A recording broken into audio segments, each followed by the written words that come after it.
we're hearing a lot about Hanifin. They've gone back to the well a number of times to sign him because the offers haven't been great. They were awful last summer. They were borderline insulting offers, like 2/3 for Noah Hanifin insulting in the offseason. And I think that's pushing a new GM. I think that's a big part of it too. And I think he's gone back a couple of times to get this guy signed because are we going to take less? Are we going to take nothing in a trade? Well, we can't. Can't just lose him for nothing. The problem that Conroy's in is that they know he's still in a tough spot with Hanifin. Hanifin's leaving, right? Yeah.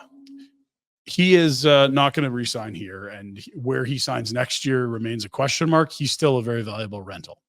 And there are teams that need left shot D that do have assets. But you have to acknowledge that it's not just if it was that easy, it'd be done. Well, I think it's not about easy or hard. It's about trying to get max value. And I think the next 10 days is where you see it, right? We get bidding wars. I mean, and I guess what difference does it make? Max value, if max value is a first round pick. Yeah, or a first plus. And that's what it is. But that's what he's setting up. And I'm not trying to be an insider, but it sounds like maybe be prepared. Yeah, and Frank's been saying that. For the Hanifin. Oddly, the Tanev deal, there are more teams involved. That's the easier trade to make than the Hanifin deal for whatever reason. I still also think the Hanifin deal will bring you quite a bit more, or substantially more than the Tanev deal. He's a better player. We'll see. Younger. Like, I would be stunned if you got less for Hanifin than Tanev, but I do understand the point that you just said significantly more. So yeah, I don't know the right word to use. They'll get more for Hanifin than Tanev because he's a better player. Right. And so maybe he goes somewhere he doesn't re-sign. He's still an immensely valuable rental because of everything the Flames want to re-sign him for. Big minutes, career year, super durable, plays against top talent. Like, I think he's established himself this year as a hard number 2 in this league. Do you think there's a chance that there isn't an offer that includes a first round pick for Noah Hanifin? We don't. I would guess no. So here's where we get stuck with catastrophizing everything. Well, so one of us does, yes. But just put your GM hat on when you're the other team. If you're, I don't even know who's in the run. New Jersey.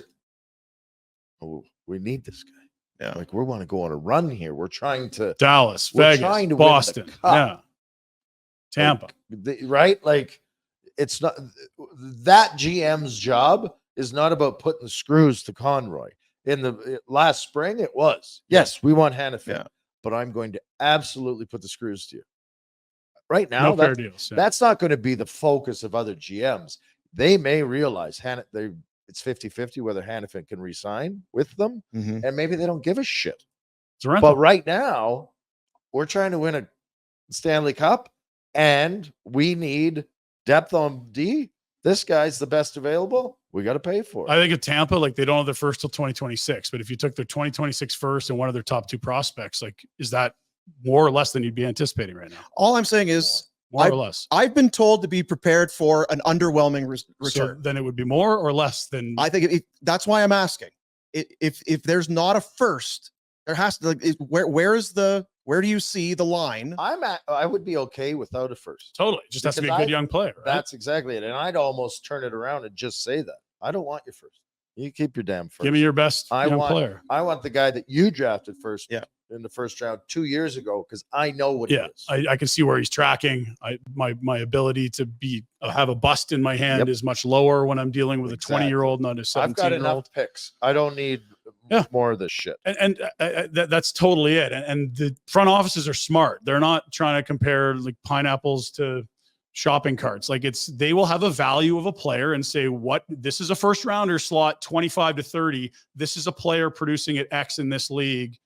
Which is more valuable? They'll know. It doesn't have to be a first. Absolutely not. Yeah. Hey guys, thanks for watching. Be sure to check out more of our content right here on the Flames Nation YouTube page. We had a bunch of great long form interviews. You can check out some videos we've done as well outside of the studio.